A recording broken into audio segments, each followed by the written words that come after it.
सभी भैया बहनों को मेरा नमस्कार। मैं ममता शर्मा, बालिका माध्यमिक आदर्श विद्या मंदिर, शहर सवाई माधोपुर, विद्या भारती द्वारा संचालित गूगल क्लासरूम में आप सभी का स्वागत।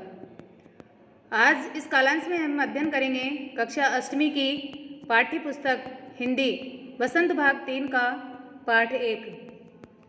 पाठ 1 है कविता ध्वनि। इस पाठ के लेखक है सूर्यकांत त्रिपाठी निराला। ध्वनि जैसा कि ध्वनि का शाब्दिक अर्थ होता है आवाज़।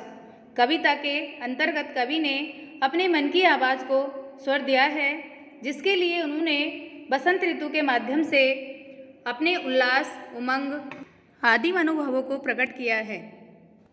इस कविता के माध्यम से कवि नवयुवकों के अंदर आशा, उत्साह और उमंग का संचार भरना चाहता है। अब पाठ पढ़ने से पहले शब्दार्थ देखिए।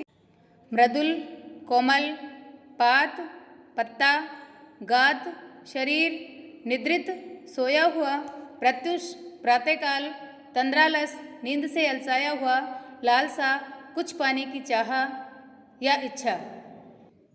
आज के इस कालांश में हम अध्ययन करेंगे कक्षा अष्टमी की पाठ्य पुस्तक हिंदी वसंत भाग 3 का पाठ 1 ध्वनि। ध्वनि कविता के लेखक है सूर्यकांत त्रिपाठी निराला। ये जो वसंत पाठ्य पुस्तक है, इसके अंदर गद्य और पद्य दोनों ही विधाओं का सम्मिश्रण है। साहित्य के अंदर दो रचनाएं होती है, गद्य और पद्य। तो इस पाठ्य पुस्तक में भी हमारे गद्य और पद्य दोनों ही विधाओं का सम्मिश्रण है। विधा का अर्थ होता है तरीका या ढंग या रचना। तो गद्य के अंतर्गत आते हैं कहानी, रेखा चित्र, जीवनी, संस्मरण आदि जो रचनाएं होती है वो गद्य के अंतर्गत आती है।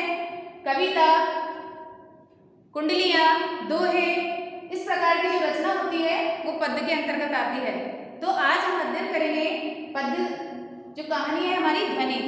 इसके लेखक है सूर्यकांत त्रिपाठी निराला। और ध्वनि जैसा कि शीर्षक से ही पता चल रहा है, ध्वनि का अर्थ होता है आवाज। इस कविता में कवि ने अपनी मन की आवाज के द्वारा, अपनी आवाज के द्वारा अपने मनोभावों का वर्णन किया है। इस पाठ में पूरे में इस कविता में वसंत ऋतु का वर्णन हुआ है। वसंत ऋतु के माध्यम से कवि अपने जीवन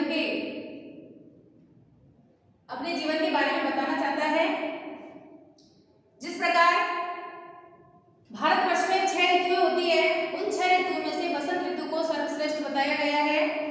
और वसंत ऋतु में ही हमारी प्रकृति चारों तरफ हरियाली दिखाई देती है। हमारी प्रकृति पूरी हरी दिखाई देती है और इस पूरी छटा निराली होती है वसंत ऋतु में पूरी प्रकृति की। और मनुष्य की जो अवस्था है, मनुष्य का जो जीवन काल है, उसमें 4 अवस्थाएं होती है। तो जो यौवन है वो श्रेष्ठ अवस्था होती है, उसमें मनुष्य स्फूर्तिवान रहता है। तो कवि का कहने का मतलब है, अभी नहीं होगा मेरा अंत, अभी अभी तो आया है मेरे मन में मृदुल बसंत, अभी नहीं होगा मेरा अंत। कवि कह रहा है कि अभी नहीं होगा मेरा अंत, अर्थात मेरा अंत नहीं होने वाला है। अभी तो मेरे जीवन की शुरुआत हुई है। मेरे मन में मृदुल बसंत, अभी मेरे जीवन में वसंत रूपी यौवन आया ही है, अर्थात मेरा जीवन अभी तो शुरू हुआ ही है, अभी मेरा अंत नहीं होने वाला है। अर्थात कवि आशावादी दृष्टिकोण रखता है और अपने इस गुण के कारण ही वो अपने हर मनुष्य के अंदर आशा का संचार करना चाहता है और उमंग और जोश उनके अंदर भर देना चाहते हैं। दूसरा पद देखिए।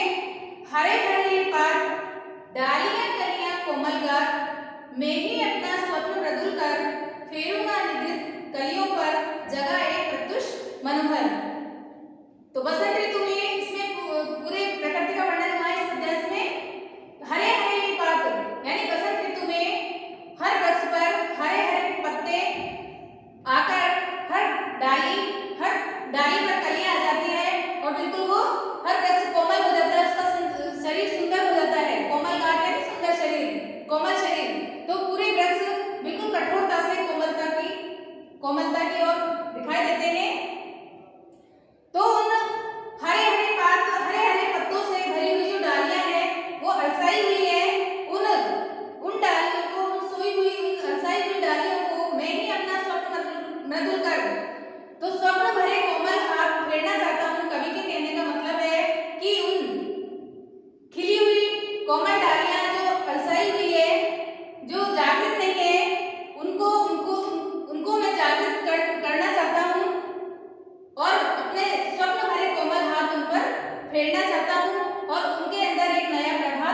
एक सवेरा लाना चाहता हूँ, नया प्रभात लाना चाहता हूँ या नया सवेरा लाना चाहता हूँ।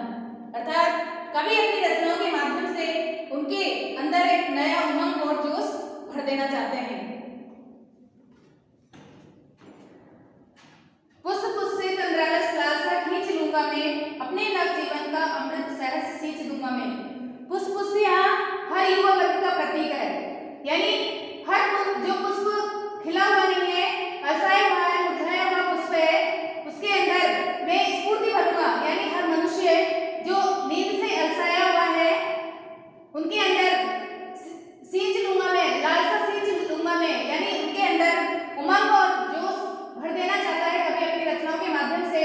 अपने नव जीवन का अमृत सहज सींच दूंगा मैं, अपने नव जीवन का, अपने जो जीवन है, जीवन काल है या अपने उमंग से भरा हुआ जो जीवन है उसके माध्यम से मैं उनके अंदर उमंग और उत्साह का संचार भर देना चाहता हूँ। अपनी रचनाओं के माध्यम से मैं उनके अंदर भी इस प्रकार का जोश भर देना चाहता हूँ। जो अलसाए हुए लोग हैं, जो नींद में सोए हुए, जो जागृत नहीं है, उनको सचेत कर देना चाहता है कवि। द्वार दिखा दूंगा फिर उनको, है मेरे में जहां आनंद, अभी नहीं होगा मेरा अंत। कवि के कहने का मतलब है कि जो नींद में अलसाए हुए हैं, जो आलस्य से परिपूर्ण है, उनको सही दिशा, सही जीवन जीने का मार्ग दिखाऊंगा मैं और उनको आगे बढ़ने का मार्ग बताऊंगा। जो कभी अपने जीवन में हार नहीं मान सके, ऐसे अपनी रचनाओं के माध्यम से मैं लोगों के अंदर संचार करना चाहता हूँ, उत्साह और संचार भरना चाहता हूँ। इस कविता के माध्यम से कवि यही कहना चाहता है कि उनके जीवन रूपी वन में अभी कोमल भावना और कल्पनाओं रूपी वसंत का आगमन हुआ है। जिस प्रकार वसंत के आगमन से प्रकृति का वातावरण खिल उठता है, उसी प्रकार उनके मन में भी आशा और उमंग का संचार भरा हुआ है।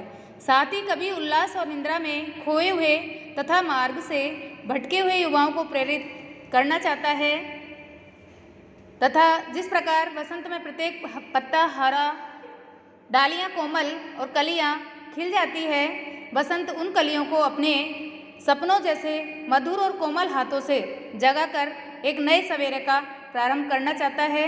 उसी प्रकार कवि भी अपनी कविताओं के माध्यम से युवाओं में उत्साह और उमंग का संचार करके उन्हें सही मार्ग पर लाने के लिए प्रेरित करना चाहता है। इसी के साथ यह कविता पूर्ण हुई। अब हम इसके प्रश्नोत्तर देखेंगे। इसके प्रश्नोत्तर नीचे जो दिए हुए हैं उन्हें आप अपनी गृहकार्य की कॉपी में सुलेख में करिए। पहला प्रश्न देखिए, कवि को ऐसा विश्वास क्यों है कि उसका अंत अभी नहीं होगा? क्या है पहला प्रश्न? कवि को ऐसा विश्वास क्यों है कि उसका अंत अभी नहीं होगा? उत्तर देखिए, कवि को ऐसा विश्वास इसलिए है क्योंकि अभी उसके जीवन में उमंग और उत्साह भरा हुआ है। वह आशावादी दृष्टिकोण रखता है तथा आत्मविश्वास के साथ जीवन जीना चाहता है। दूसरा प्रश्न देखिए, फूलों को अनंत तक विकसित करने के लिए कवि कौन कौन से प्रयास करता है?